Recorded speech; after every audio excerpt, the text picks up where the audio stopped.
I now present to you Dr. Milton Friedman.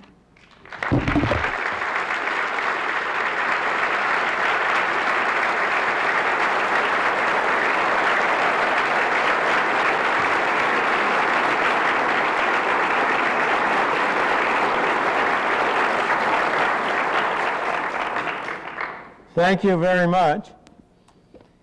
The subject that was put out for tonight's talk is the subject of who protects the worker.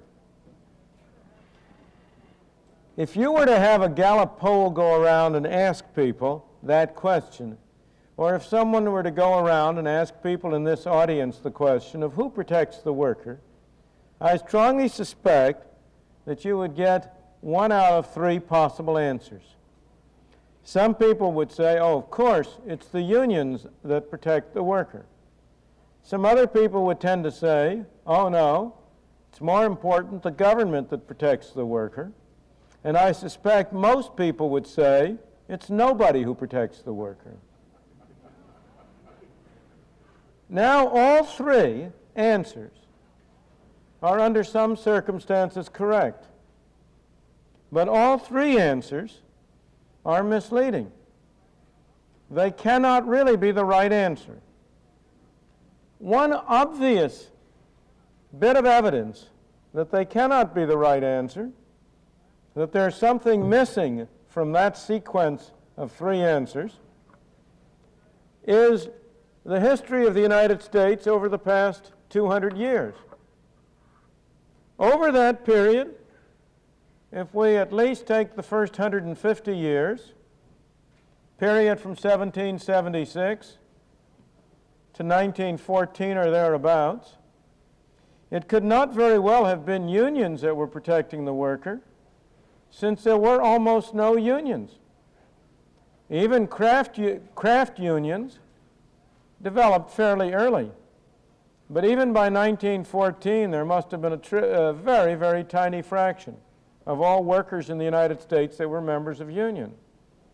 It could not have been the government that was protecting the worker, because over that period, government was very small. Total spending by the federal government over that period never amounted to more than 3% of the national income, except for the period of the great wars of the Civil War, and before that, of course, the War of 1812. But during ordinary times, federal spending amounted to 3%. State and local spending amounted to about twice that much, mostly for schools.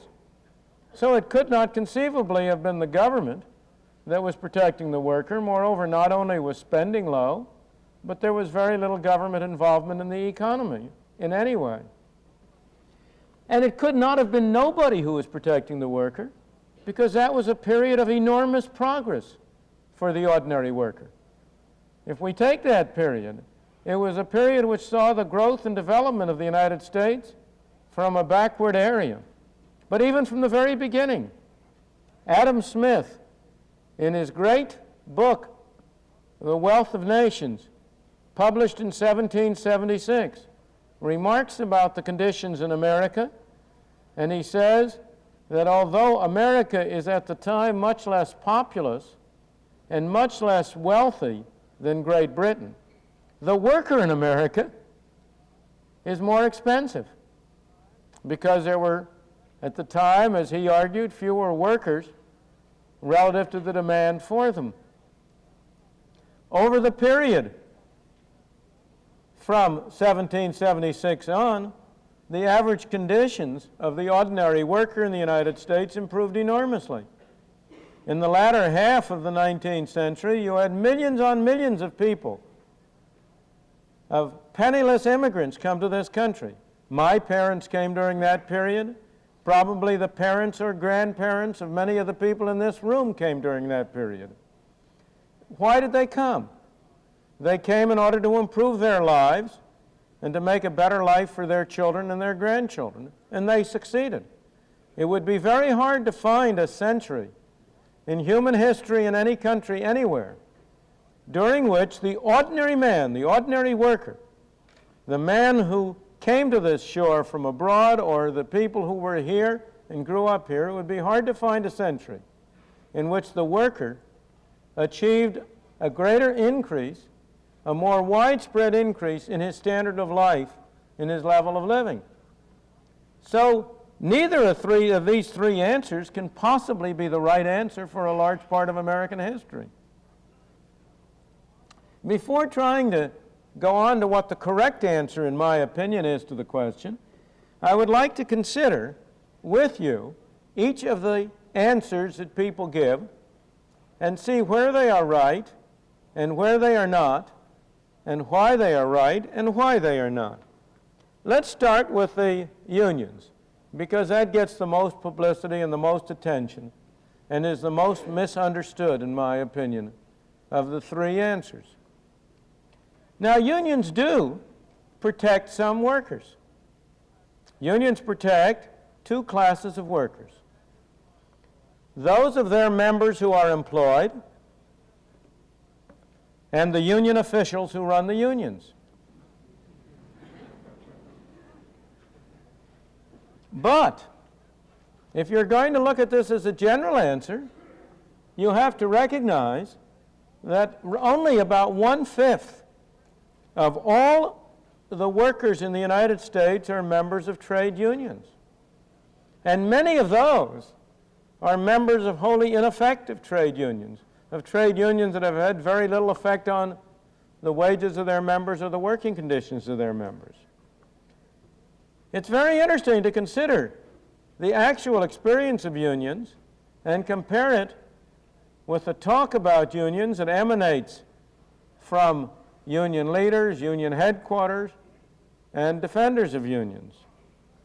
If you listen to the talk, you will get the impression that unions exist to protect the workers who are way down on the income scale. The talk is always about the necessity of protecting or helping the low-skilled workers against exploitation by employers. But suppose I were to ask you, which are the strongest unions in the United States? Which unions in the United States are strongest in the sense of having been most successful in raising the wage rates, the earnings of their members? The answer is very clear and very definite. Probably the single most successful union in the United States from this point of view is the Airline Pilots Union. Now, this is a union whose members typically receive salaries or wages somewhere around $50,000 to $100,000. They are hardly the poor, deprived, exploited workers of union literature. They have been very successful because they have been able to have a very strongly organized union, and they have, for reasons which I will come to later, been in a position to limit entry into the union and into the occupation. In my opinion, the next strongest union in the United States is an organization that the people in this room will not regard as a union, but that's what it is. In my opinion, the next strongest union in the United States has been the American Medical Association.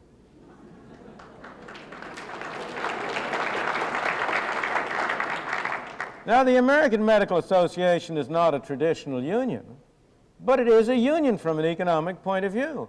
It is an organization of people pursuing a particular trade which has tried to control the practice of medicine in such a way as to improve the conditions of its members. If you ask a union leader, what is the function of a union? He will agree with you, and he will emphasize, and rightly, that the first and primary function of a union is to improve the working conditions of its members. Well, from this point of view, the American Medical Association has on the whole done very well. Again, let me emphasize, I do not mean in any way to be invidious. I am not criticizing the airline pilots. I am not criticizing the members of the American Medical Association. I am only trying to understand and analyze the situation. Adam Smith, in that great book on the wealth of nations, brought home to all of us that the way in which the world runs is mostly by people seeking to pursue their self-interest. And there's nothing wrong with that. That's the way in which we run. And he pointed out that in the right kind of a structure, in the right kind of a world, people, in pursuing their own self-interest, would also promote the general interest. So I'm not complaining or criticizing at the moment, but only analyzing. If there's any fault to be found, the fault is not to be found with the members of the pilots' union or the members of the AMA, but with the rest of us for letting them get away with it. Now, the third strongest groups of unions are undoubtedly the craft unions. The carpenters, the plumbers, the plasterers, and the like. And they, again, are a group that have always been extremely high paid, that have always been among the elite of the working community. And finally, as my fourth class, and this is a newly developing class, the strongest unions have, in recent years, in the past decade in particular, become the municipal unions. The unions who have played a considerable part in reducing New York City to its present state of bankruptcy. The garbage workers' unions, the school teachers' unions, all of the unions of municipal employees. Now, these municipal unions, of course, illustrate a very important general case that we will expand more. Why are they so strong? Because the people who arrange employment with them are not the people who pay their salaries. It's the taxpayers of New York who pay the salaries of the people, but it's the officials of New York City who make the deals with the unions. Now, that illustrates a general principle which has reached its most extreme form in Great Britain. Unions are much stronger in Great Britain than they are in the United States, and one of the major reasons they are stronger is because the government of Great Britain has nationalized a great many more industries, in particular coal mining, railroads, public utilities, telephones are all nationalized industries. And the worst labor problems in Britain have almost invariably been in those industries which are nationalized by the government, just as in the New York City and other municipal cases, the growing role of government has tended to expand the importance and the role of the unions. One of the strong unions in the United States, for the same reason, are the postal workers' unions. And so we go down the line. But the most important thing about all of these is that the strong unions tend to be among the high-paid workers. Now you have to ask yourself, are they high-paid because they are strong unions? Or are they strong unions because they are high-paid? It's a very important distinction. And the fundamental answer is the people who are in a high-paid position are in far better position to have a strong union, and the strong unions then reinforce their position. So both things are true. Part of their high-pay position today derives from their union existence, the existence of strong unions, but they have been able to have strong unions because they are highly skilled people, relatively few in number, and therefore far more effective in being able to organize in such a way as to raise their pay. Because you must recognize that the only way in which any group of workers, through union organization, can increase the amount of its pay is to make sure that there are fewer jobs available. There is no way in which a union can simultaneously increase the number of jobs and the pay. The law of economics, the law of demand in economics is inescapable. You can't get out of it. Raise the price of anything, and fewer people will want to buy it. Make labor more expensive in any area. Make carpenters more expensive, the number of jobs available for carpenters will be less. Make physicians more expensive, the number of jobs available for physicians will be less. Make airline pilots more expensive, the number of jobs available for airline pilots will be fewer. As a result, the gains of the group of workers I've been talking about, or other union workers, are at the expense, the union workers gain at the expense of other workers. The only way, as I say, in which they can get a higher pay is by arranging things so that there end up being fewer jobs, and that means that other people who might be perfectly competent, who might be perfectly available for such jobs, are denied those jobs. As consumer, not only so the effect of the higher pay of unions is lower pay for all other workers. I once made the estimate, this was 20-odd years ago, but since there have been a number of studies that have confirmed this judgment, that on the average about 10 to 15% of the workers in this country had been able through union organization to raise the level of their pay by something like 10 to 15%. That this had been at the cost of a roughly 4% reduction in the wages earned by the other 85%. So the effect has been to raise the pay of high-paid workers and lower the pay of low-paid workers. And of course, as consumers, all workers pay for this, because the effect of this higher pay on the one hand and fewer jobs on the other is to make it more expensive to produce all consumer goods, to make the allocation of labor, the distribution of labor, less efficient, to mean that our standards of life of everybody is a little lower. Houses are more expensive for everybody. Union leaders, of course, talk about taking higher wages out of profits. And if I were to be talking to a group of union leaders, or if there are union people in this audience, they will reproach me by saying, why do you insist it comes at the other workers?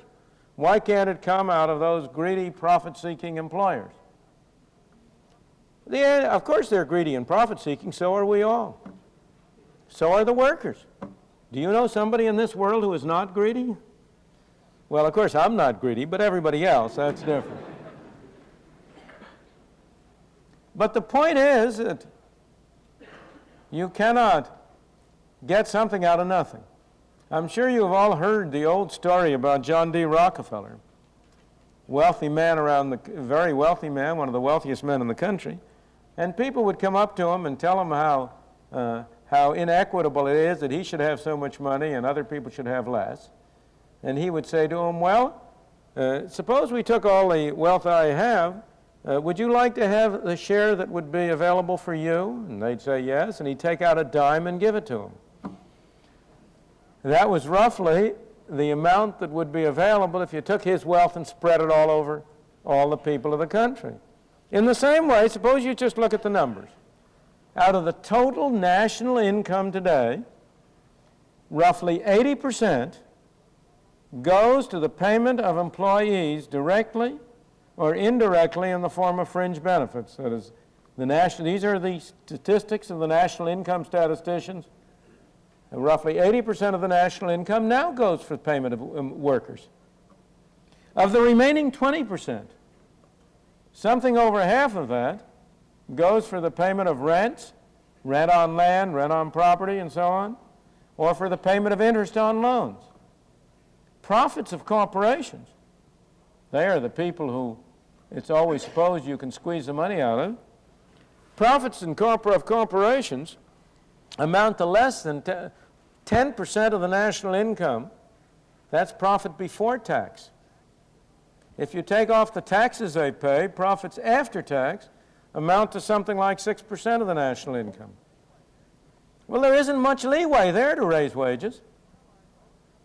And you can realize also that every time you go in and try to extract from that small amount to add to the amount received as wages, you are reducing the incentive for capital formation, which has been the major source of increased productivity. Why is it that the ordinary worker of the United States has been able to get an ever higher income until the last few years, when that potentially higher income has been extracted off and diverted down to Washington? But over 200 years, the worker was always able to get a higher income because people had an incentive to put up factories and machines and invest money and enable the worker to be more productive. So there is essentially no possibility. This is not something that's a question of ideology. It's a question of arithmetic. There just is no large sum which can be tapped by the so-called unions. Now the question is, what is the source of power of the strong unions? Where does it come from?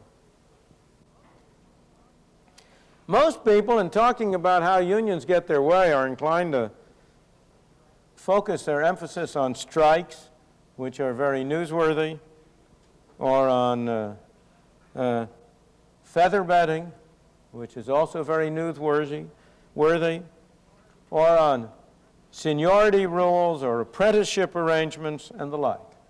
These are not the important things. The fundamental source of power of a union is power, however obtained, to force a higher wage rate.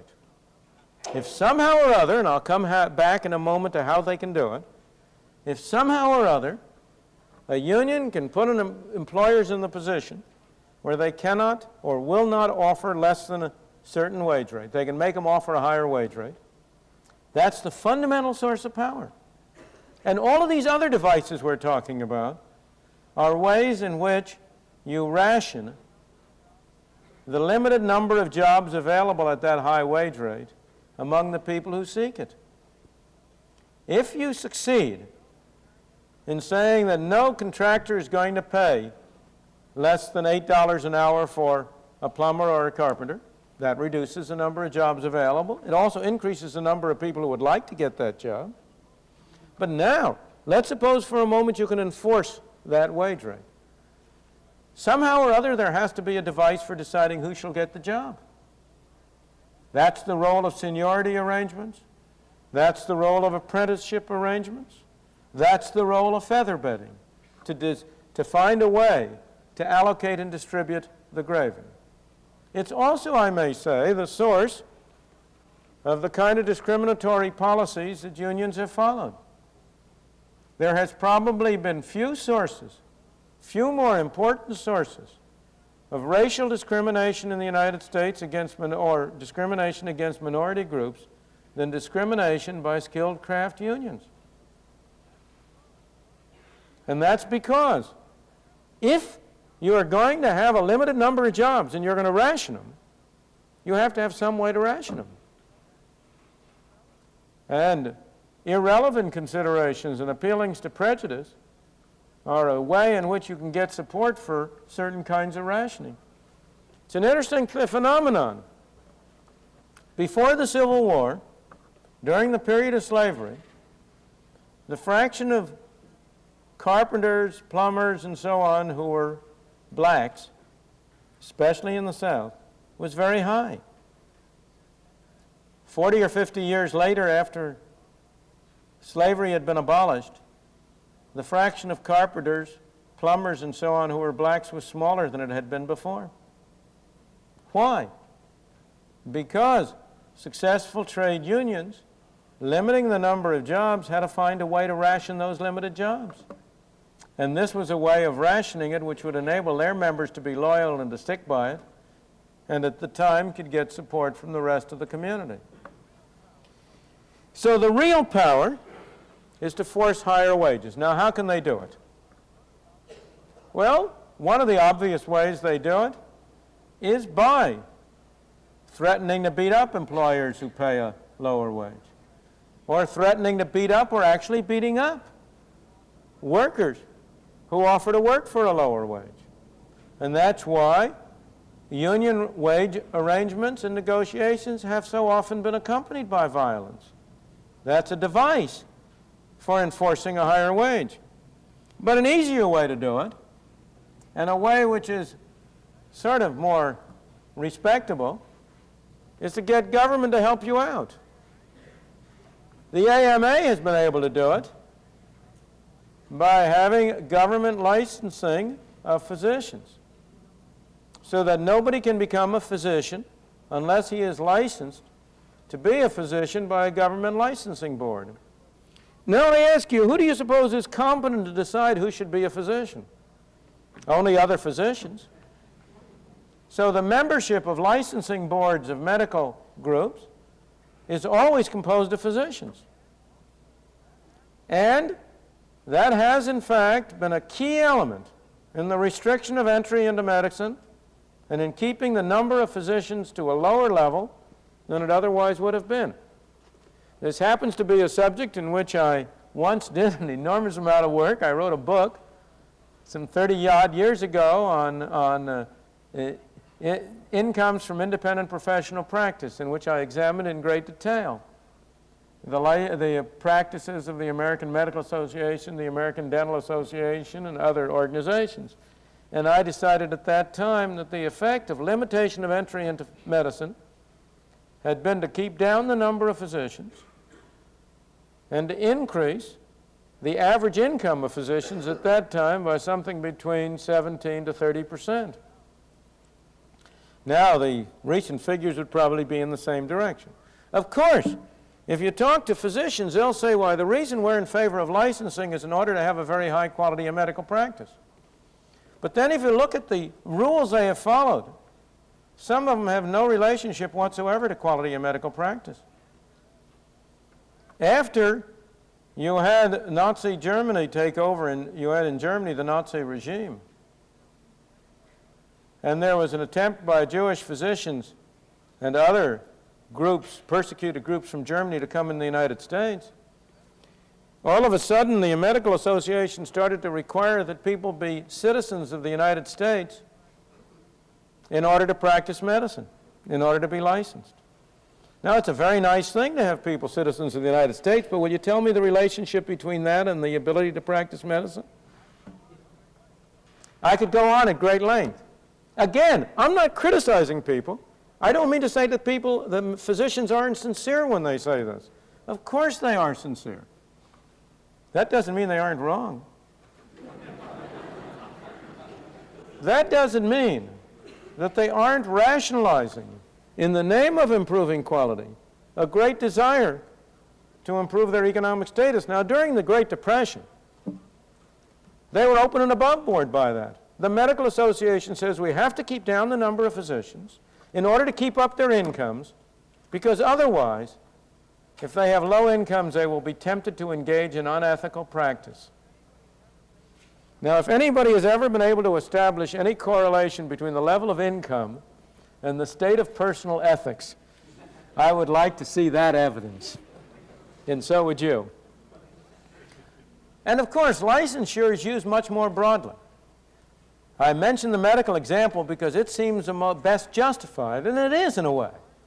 It's harder to argue against than almost anything else. But you go down the line. Have you ever looked at the number of licensing arrangements? You have to be in almost every state. I don't know about Pennsylvania, but I'm sure you have to get a state license to be a barber.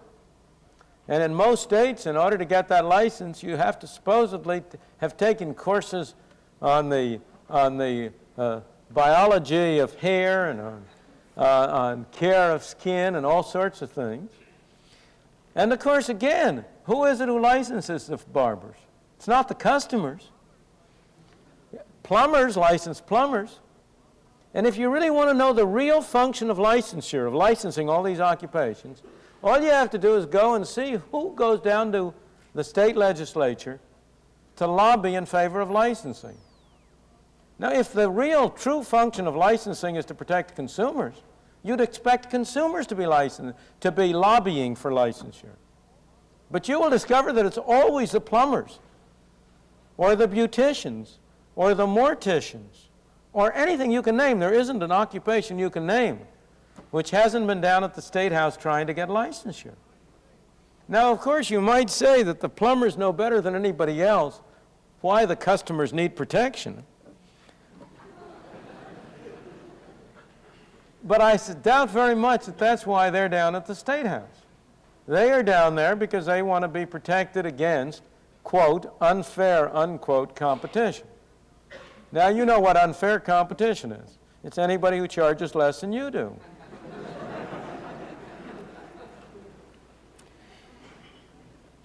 So licensing by government has been a major way in which unions have been able to be strengthened. That's very important for the pilots union, it's very important for the medical union, it's important for many craft workers.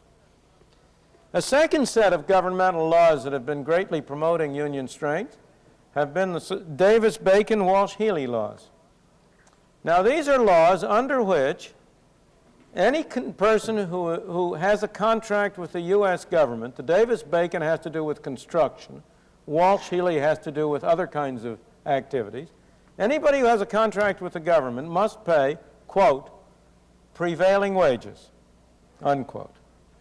Prevailing wages are wages as determined by the Labor Department of the U.S. government, and by some strange chance, prevailing wages always turn out to be the highest union wages in a very wide area.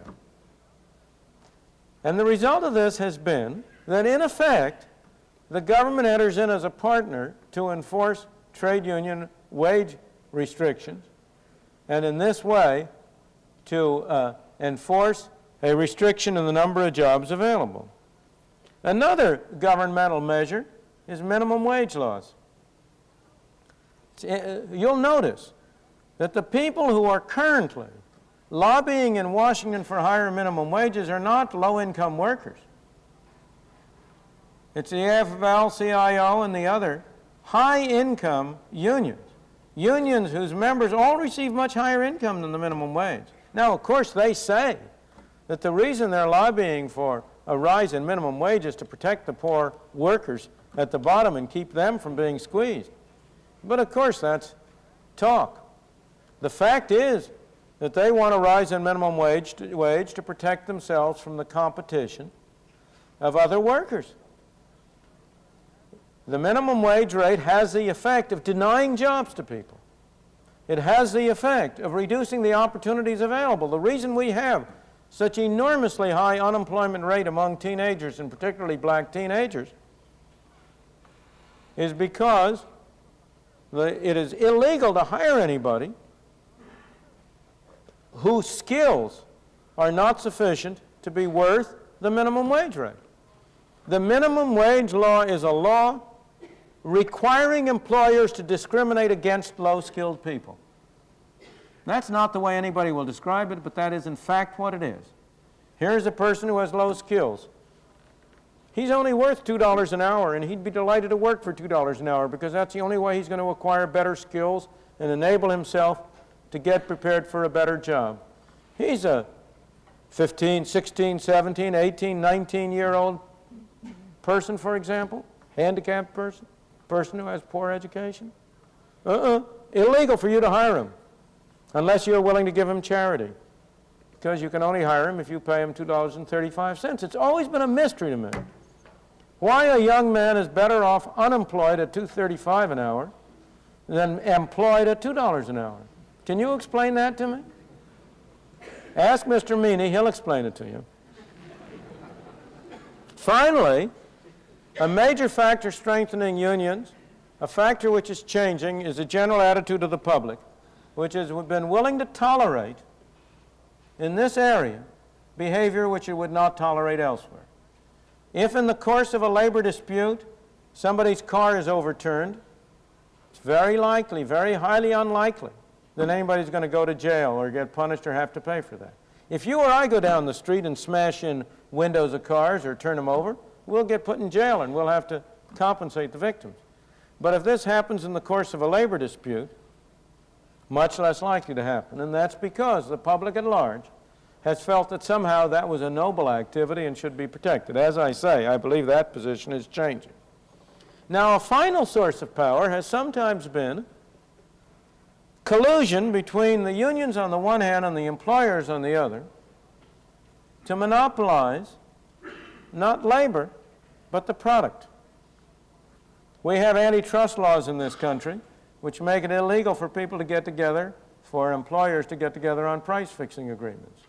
And some unions have been strong by offering, in effect, their services to employers as a way to hold up prices and fix them in a way that is legal and gets around the Antitrust Act.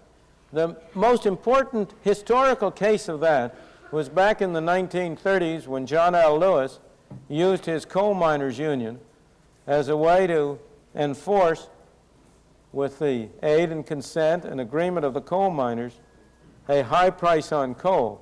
He was perfectly willing to see the number of members of his union go down, and in return to compensate those who remain by sharing with the employers the returns from monopolizing the coal industry. Another very important case of this has been the Teamsters Union, which in various places has produced monopolistic situation in brewery and beer by enforcing fixed prices on beer through union activity. Well, now enough for unions. What about government?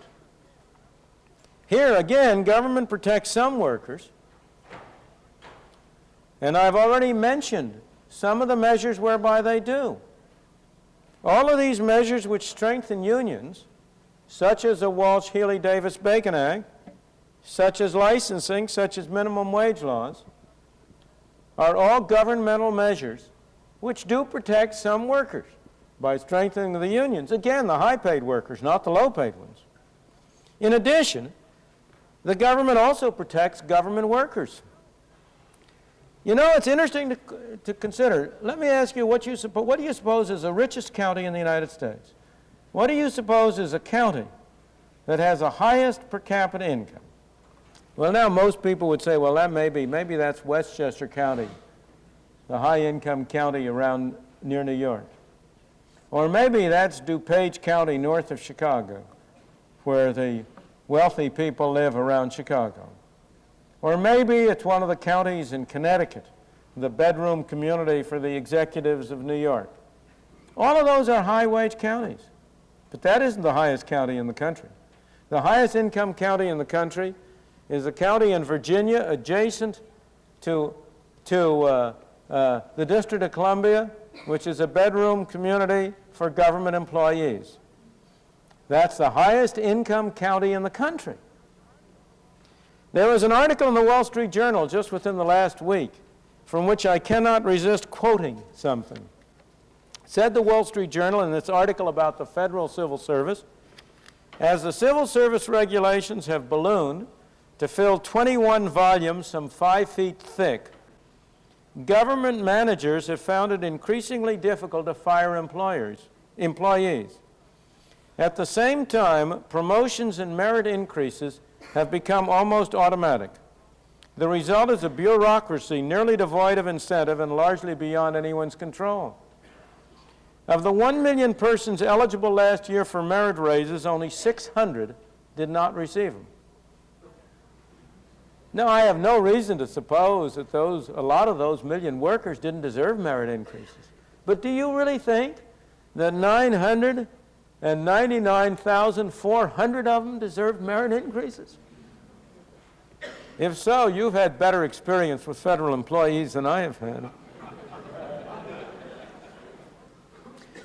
The Wall Street Journal goes on, almost no one is fired. Less than 1% of federal workers lost their job last year. Life is pleasant in the bureaucracy. The average annual salary is $15,343, and most employees are due to get a 7.05% raise in October. Well, that's a group of workers whom the government protects. The states and cities, of course, offer other examples, but once again you should ask, at whose expense? And the answer is obvious. At the expense of people, in the main, who have lower incomes. It's at the expense of the taxpayer. It's because of this that 40% of the income of the American people today goes to pay for the costs of government at state, local, and federal levels. About 26% at the federal level and about 14% at the state and local levels. What about the much bruited and the much noted and numerous laws that range from workmen's compensation to child labor, minimum wages, fair employment practices commissions, affirmative action, hour and wage laws, OSHO, And you pick out any other 4 letters from the alphabet and you'll have another one. Now, some of these measures have had some effect, and sometimes they've had a favorable effect on workers. But most of the favorable ones, for example, workmen's compensation laws, child labor laws, have been an embodiment into law of practices that have already become widespread before they became law. And most of them have simply extended to certain fringe areas, practices that had already developed independently. Most of the rest of these measures benefit bureaucrats at the expense of the rest of us, rather than benefiting the workers. The OSHA has a very large bureaucracy, and an increasing one. But it hasn't been very effective in improving the lot of workers, and so on down the line. Now, what about the third answer? That nobody protects the workers. Again, that's true for some workers. But who? There are 2 classes of workers who are not protected by anybody. They are those workers who have effectively only one possible employer. And second, they are those workers who have no possible employers. Who are those with only one possible employer? Well, obviously that applies to all the workers in a country like Russia or China or Cuba. If you have a totalitarian government in which a totalitarian country in which the government is the only employer, then there is nobody who protects the worker. He's at the complete mercy of that government. And the result has been perfectly clear. The ordinary worker in these totalitarian countries is very badly off.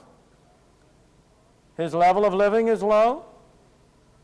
His conditions of work are poor. His freedom is limited. Some of the bosses in those countries do very well. The people in charge, the Politburo, the people at the top in the bureaucracy, some of them do extremely well. But the ordinary worker has nobody to protect him. In our own society, it's very interesting. Again, you have a paradox, like the union paradox. The people who have only one employer, possible employer, tend to be very high-paid people. The classical example that we always used to give in our economic courses was Babe Ruth. Babe Ruth, the great home run king, was, as you know, the most popular and the most widely known baseball player of his time. It so happened that the Yankees had the largest stadium of any of the baseball clubs at that time. And so they were the only people who, for whom Babe Ruth could work and really get the full value of his work. Because he could fill the Yankee Stadium, and he could also fill any of the other stadiums. But the Yankees had a great advantage over any other team in hiring him because they had the biggest stadium. As a result, he really only had one potential employer in the sense that the next best was way down. That doesn't mean he didn't do very well, but it meant that nobody was protecting him except himself. He was protecting himself through his skills, but it was a matter of bargaining with the employer. In the same way today, until recently, when you had a considerable degree of unionization in the professional athletes, the baseball, football players had only one potential employer because the employers had arranged to get an exception through the law, whereby you had essentially a slave contract with a baseball or a football player. Once he was signed up with one company, he couldn't freely negotiate to go and play with another team. And as a result, he had very little protection. Similarly, if I have a highly skilled man whose skills are so great that only one company can use him, he has other possibilities, but they're at a much lower level. Nobody protects him. Who are the people in our society who have no possible employer? In our society, most of the people who have no possible employer are the result of governmental measures. The minimum wages have been the most important factor that have created a large class of people who have no possible employer. And the adverse effects of the minimum wages have been greatly exacerbated by the poor education which is provided by the government. We start out with having governmental schools in Harlem that are terrible, and for a variety of reasons provide lousy education. So we end up with people and dropouts from schools and kids coming out from school who have no skills. And then we say to them, and we say to employers, you can't remedy our defects by hiring these people and teaching them, because we won't let you hire them unless you're willing to pay them more than they're worth. So the effect of the double whammy of poor governmental educational arrangements on the one hand and a minimum wage on the other is to create a class of people who have essentially, in fact, no possible employer. Now let me turn. I believe that what I've just said about the case in which nobody protects people shows the way to the right answer. Who protects the worker? Workers are protected by employers, not by his own employer, because a man who has only one possible employer has no protection. The employers who protect a worker are the people who would like to hire him, but for whom he doesn't work. The real protection that a worker gets is the existence of more than one possible employer. That's what gives him freedom. That's what enables him to get the full value of his services. It's competition. It's a free market in which you have a diversity of sources of employment, which provides the effective protection to the worker. This is a very general feature of the free market, which applies in every area and in every direction. A worker is protected from exploitation by his own employer by the existence of alternative people for whom he can go to work. The employer is protected from exploitation by his employee by the existence of alternative people he can hire. Again, if I as an employer had only one man who could do the job I needed to have done, I'd be at his mercy. He could take every penny, up to the point where I went out of business. What protects, if I'm an employer, what protects me is that there's more than one person I can hire. The consumer, in his capacity as a purchaser of goods and services, he's protected by the existence of alternative sellers. Why do we have lousy postal service? Because there's only one place you can buy it. Why do we have terrible schools? Of course there are some good schools. Here's an example of a good auditorium. I don't know that it's a good school. It's a marvelous auditorium. I suppose it was paid for by the people who use it. Was it? Who paid for it? Did the people who pay for it have a choice? Well, you can answer those questions yourself. They're too obvious for me to spend any time on. But in general, the reason why schooling is backwards, and we have not had the kind of technological advance in schooling, the reason why SAT scores have been going down and educational performance has been going down, is because we don't have any large number of alternative schools. So in every area, what protects the worker, what protects the employer, what protects the consumer is always the existence of variety and alternatives. And of course, every group in our society that wants to get a privileged position tries to protect itself from competition by others. The workers try to protect themselves from competition from other employees by forming unions, getting government licensure, having arrangements under which they can limit the number of people who can get certain kinds of jobs. Producers try to get protection against competition by by having employers' organizations, forming monopolies, cartels, or by getting the government to impose tariffs or restrictions on imports, or to give them special advantages of other kinds. So all of us, all of us the same way. We want to avoid competition. And yet it is the competition that effectively protects us in our various forms. It protects the worker by providing alternative opportunities for employment.